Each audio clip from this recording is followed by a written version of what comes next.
Hello, bienvenue dans le podcast Authenticité, le podcast qui explore pour toi les vrais moyens concrets pour révéler sa nature profonde. Celle où on se voit intègre, celle où on se sent juste, celle où ça sonne vrai. Et bien cet épisode, il me sort de ma zone de confort. On approche clairement de la spiritualité là. Et je vais te parler de ma relation à l'astrologie et comment elle peut t'aider à te connaître encore un peu plus, encore mieux pour être toi-même. Pour commencer, si tu ne crois pas à l'astrologie, bienvenue au club. Il y a 1 an, pour moi, l'astrologie, c'était mon horoscope à la fin d'un magazine, ou alors tu sais, la recherche internet qu'on fait vite fait, 1 ou 2 fois dans l'année, et qui nous dit comment notre signe va évoluer dans les mois à venir, en l'occurrence pour moi, Bélier. Et je faisais ça clairement en fait pour m'amuser, mais sans vraiment y croire en fait. Et maintenant, avec le recul, j'avais raison de ne pas y croire totalement. En vrai, quand tu découvres ce qu'est vraiment l'astrologie, tu te rends compte que ce qu'on te vend à la fin des magazines, c'est une miette dans l'immensité, la complexité et la richesse de l'astrologie. C'est trop généraliste en fait par rapport à ce qui se cache vraiment derrière la valeur de l'astrologie, celle qui est individualisée, celle qui parle en fait de ta carte du ciel. Si tu sais pas ce que c'est une carte du ciel, c'est comme une photo qu'on vient prendre du ciel au moment de ta naissance. Et une fois que la photo est schématisée sur papier, on regarde où sont les planètes, dans quel signe et dans quelle maison. On fait des liens et ces liens donnent des indices, des repères sur ce que tu viens apprendre et transmettre sur cette terre au travers de ta personnalité et de ton âme. Si tu veux savoir à quoi ressemble ta carte du ciel, je te mets un lien en description de cet épisode. Tu mettras ton nom, ton prénom, ta date de naissance, ton lieu de naissance et ton heure de naissance et ça te donne ta carte du ciel. Comment j'en suis arrivée là à croire véritablement à l'astrologie alors qu'avant, il y a 1 an, pour moi c'était un truc futile qui n'avait pas de sens en fait, qui avait vraiment pas d'utilité dans ma vie en fait. C'est passé par 3 portes d'entrée et je te dirais même 3 synchronicités dont la première commence pendant le premier confinement, donc en mars 2020. Je me retrouve à faire des coachings en ligne et comme un peu nous tous, avec plus de temps pour moi. Et donc je décide d'aller plus loin dans l'étude de la crise du quart de vie, c'est-à-dire de voir s'il y a un lien entre cette crise existentielle des 25-30 ans et la spiritualité, le ciel. Là, je découvre que cette crise est expliquée en astrologie par ce qu'ils appellent le retour de Saturne. Et là, comme diraient les Canadiens que j'écoute en ce moment, je capote! Tout mon corps capote, mon cœur capote, mon âme capote. Saturne, c'est la planète en astrologie qui nous aide à grandir. Et elle veut ce qu'il y a de mieux pour nous, sauf que ça peut être challengeant à vivre au moment de notre tour de Saturne parce que c'est comme si son influence était décuplée. Elle fait en fait un tour du soleil qui dure entre 27 et 32 ans. Ça veut dire que chacun d'entre nous, on ressent l'influence du retour de Saturne vers nos 30 ans, nos 60 ans et nos 90 ans. Donc au moment où elle revient, si par exemple on se parle du premier retour de Saturne vers nos 30 ans, elle vient nous demander de prendre nos responsabilités. Elle vient s'assurer qu'on est bien aligné à notre âme, qu'on ne gaspille pas notre potentiel pour quelqu'un d'autre ou quelque chose d'autre qui ne serait pas lié à notre cœur, à notre chemin de vie authentique. En fait, le retour de Saturne, c'est lui qui s'assure qu'on ne se perd pas, qu'on ne s'oublie pas. Du coup, tu comprends vite mon intérêt et mon amour pour cette planète. Et je sais pas pour toi, mais moi qui ai actuellement 29 ans et qui est actuellement dans mon retour de Saturne, je ressens bien cette période challengeante. C'est là où on se remet en question encore plus que d'habitude. Et là surtout où ces remises en question amènent des réels changements dans nos vies si on les écoute. Il peut y avoir des ruptures où on se marie, où on a des enfants, où on change de job, etc. Comme si en fait on remettait à jour nos systèmes qui sont pas ou plus d'actualité, comme si on revenait faire un check entre celui qu'on est devenu ou celle qu'on est devenue et celui qu'on est vraiment. C'est là où on va avoir des prises de conscience importantes, des apprentissages importants pour se rapprocher de notre âme. Notre âme, en astrologie, c'est notre ascendant. Notre ascendant, c'est le signe qui vient se lever à l'horizon est au moment de ta naissance et qui vient teinter ton signe solaire, celui que tu connais déjà, ton signe qu'on te parle à la fin des magazines. Par exemple, mon signe solaire que je te disais en tout début de cet épisode, c'est Bélier et mon ascendant est Scorpion. Ça veut dire qu'en plus d'avoir une énergie très combative, initiatrice, fonceuse, je viens de plus en plus la teinter de transformation, d'intensité, de profondeur dans mes relations et dans ma vie de manière générale. Donc plus on va évoluer dans notre vie, plus l'ascendant va venir se mélanger à notre soleil, à notre signe solaire. C'est ce que l'âme vient apprendre, approfondir, explorer dans notre vie. Cette évolution, elle se fait généralement donc au retour de Saturne. Et c'est comme, t'approches de tes 30 ans, on voudrait te dire que t'es prête à révéler l'énergie de ton ascendant dans ta vie, à révéler qui tu es vraiment, à révéler ton âme. Mais pour ça, il va falloir faire quelques changements qui peuvent être challengeants sur le moment. Et donc là, ça peut être hyper intéressant pour toi de revenir à ta carte du ciel et d'aller voir quel est ton ascendant, de voir quelle est l'interprétation de cet ascendant et de calculer quand est ton retour de Saturne pour reconnaître cette facette importante de toi. Et finalement, peu importe ton âge, juste pour voir simplement comment ton ascendant se révèle au fur et à mesure de tes années. Et si tu décides de recevoir Horizon, qui est ma nouvelle forme d'accompagnement, c'est une des choses que je viens interpréter en profondeur. Je t'en reparle un peu plus loin dans le podcast parce que en fonction de où est ta planète Saturne, en signe et en maison, tu peux en savoir plus sur ton plus beau défi à relever dans ta vie et donc activer les plus belles opportunités pour ton chemin de vie authentique. Et tout ça évidemment à mettre en lien avec l'interprétation de ton ascendant et le reste de l'interprétation de ta carte du ciel. Si tu es comme moi, en plein dans ton retour de Saturne, 2 choses. Le retour de Saturne n'est que 2 ans dans notre vie, parce qu'on peut le ressentir un peu avant et un peu après. Ça va passer, on va y arriver. Et après ces 2 ans, si le travail intérieur est fait en conscience, ça veut dire qu'on est probablement plus sûr d'être sur notre chemin d'âme, de grandir, de ressentir plus d'alignement, une plus grande connaissance de soi, de l'allègement, de la douceur, plus de joie, plus de beau, plus de paix. En tout cas, c'est ce que je ressens de plus en plus pour moi.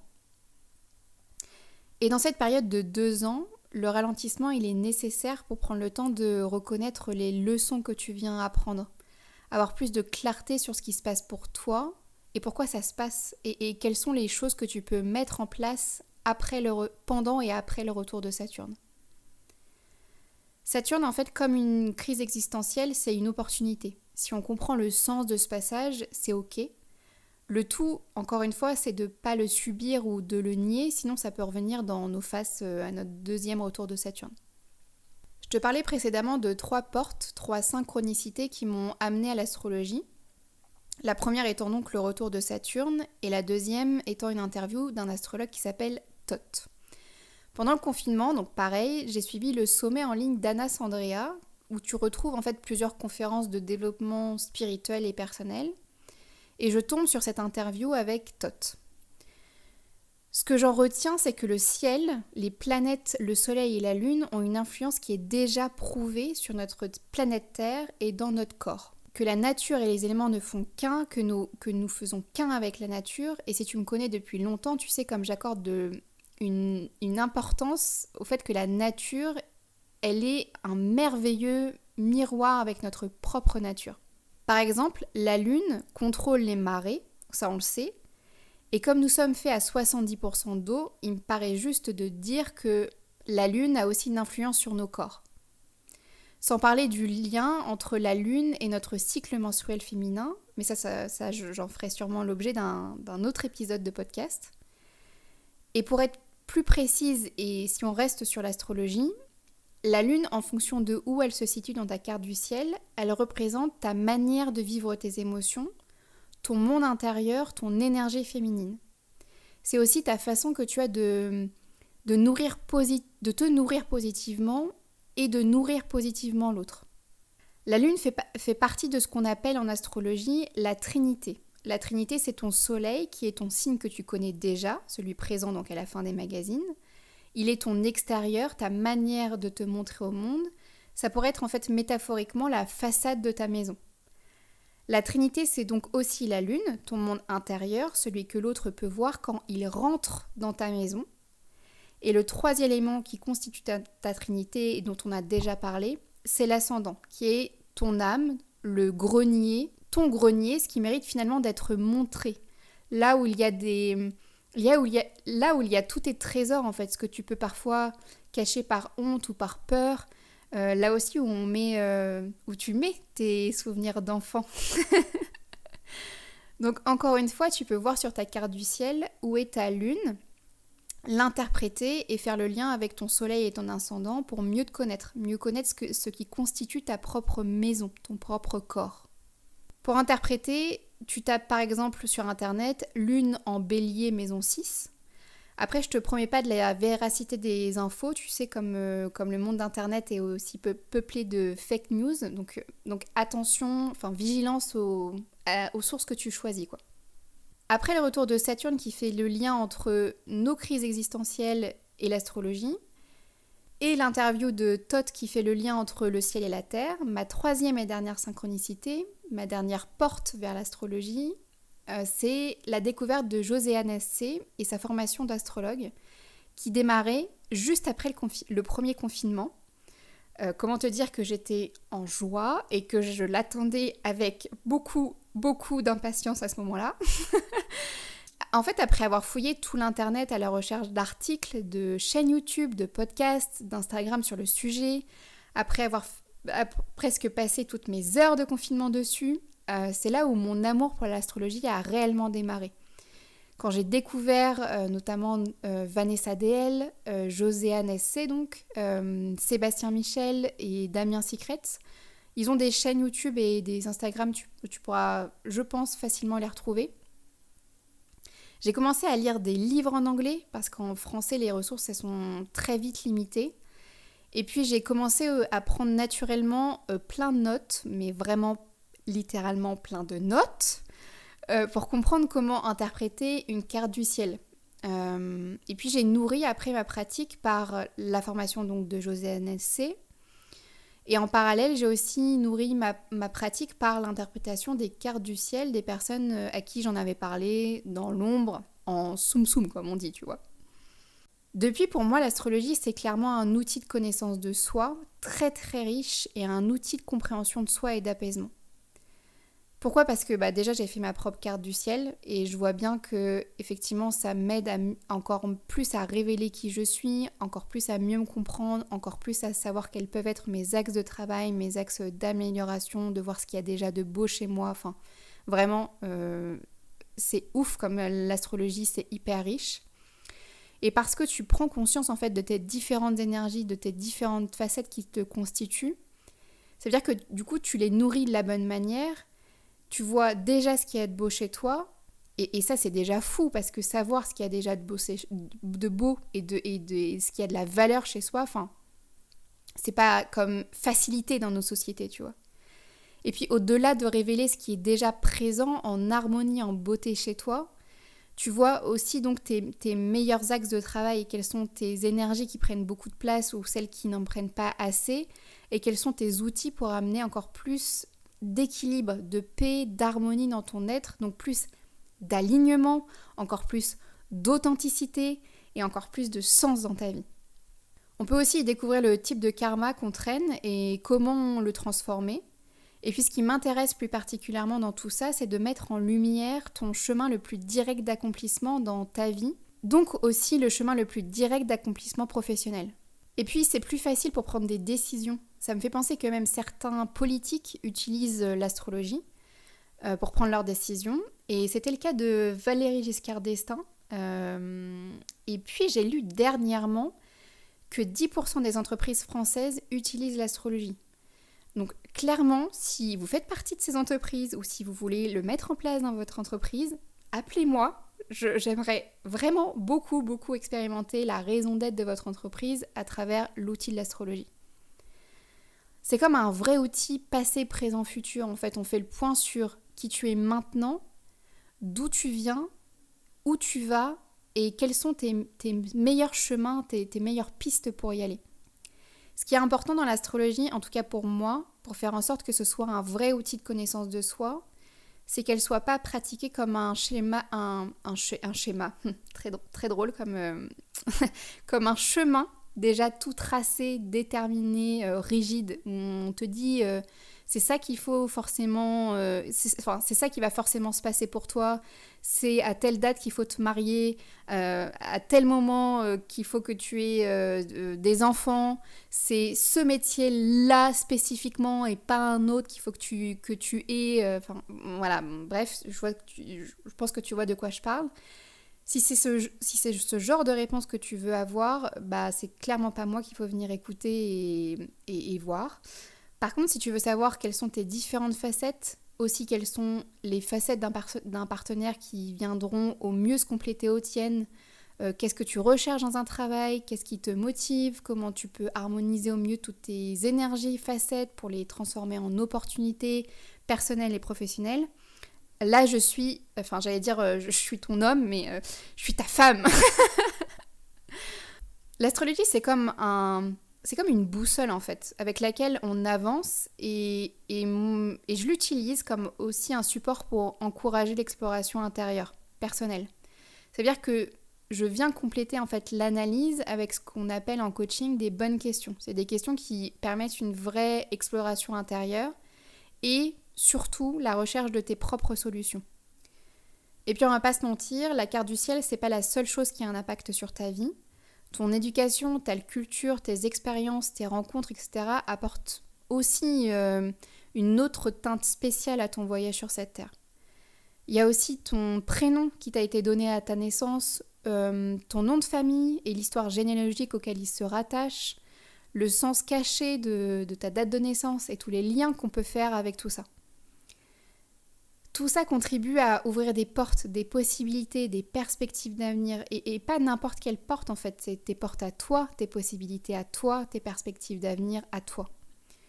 C'est d'ailleurs une des choses qui m'a confirmé d'appeler ma nouvelle forme d'accompagnement Horizon, parce que Horizon, c'est comme passer d'un brouillage de pensée, où on est enfermé, fermé à une ouverture. À l'ouverture à un paysage, à la prise de conscience d'un nouveau champ d'action et à des perspectives d'avenir. Si tu veux en savoir plus sur Horizon, c'est 70 pages où tu retrouves donc l'interprétation de ton thème astral, de ta date de naissance, de ton prénom, de ton nom de famille en mots simples et en images, des mots et des images aussi sur tes défis, tes challenges actuels, des questions de coaching qui te permettent d'aller plus loin sur ton ressenti, sur des thématiques qui seraient révélées dans tout ton document si tu le souhaites. Des outils concrets, livres, vidéos, podcasts, pratiques rituelles pour accompagner ta réflexion, ta transition. C'est aussi un cadeau intuitif en vidéo ou fait de mes propres mains. C'est aussi la possibilité et surtout, je dirais, de faire tes propres liens avec justement ce que je te disais tout à l'heure, ton éducation, tes valeurs, ta culture, etc., ton histoire. Et donc de faire tes propres choix à partir de cette base, de cette fondation qui parle que de toi, seulement de toi en fait. Et puis c'est aussi la restitution vidéo de 2h30 ensemble où on échange sur l'essentiel de ces 70 pages. Et puis après la restitution, je t'envoie dans les 24 heures par mail ton document de 70 pages qui détaille tout ça par écrit. Pour savoir encore plus, pour réserver ton rendez-vous et recevoir ton livre ouvert, le lien se trouve en description de cet épisode. Oui, il va y avoir beaucoup de liens dans cette description d'épisode. Et si tu écoutes ce podcast avant le 25 décembre 2020, il y a une offre exceptionnelle de moins 20%. C'est un peu mon cadeau de Noël 2020. Pour finir, pour que tu puisses vraiment voir ce qui t'attend dans ton livre ouvert de manière concrète et visuelle, je vais vous filmer mon propre exemple d'horizon où tu vas retrouver l'interprétation de mon thème astral, dont le retour de Saturne, les vibrations de mon prénom et de mon nom, ce qui est caché derrière ma date de naissance et tous les liens que j'ai pu faire par rapport à ça et ce que ça révèle en fait de moi. Ça va sortir sur YouTube parce que sur YouTube on peut voir, on peut mettre des images à l'inverse d'un podcast. Et si t'es pas encore abonné à ma chaîne YouTube, tu tapes Mylène Marvin, Génération Transition au singulier et puis tu vas me trouver très facilement. J'ai hâte que tu me partages ce que tu as appris de cet épisode. Quelle est ta trinité? Quand est ton retour de Saturne? Et qu'est-ce que cela a révélé pour toi? Quelles sont les significations que tu donnes à ça? Quel sens tu donnes à ça?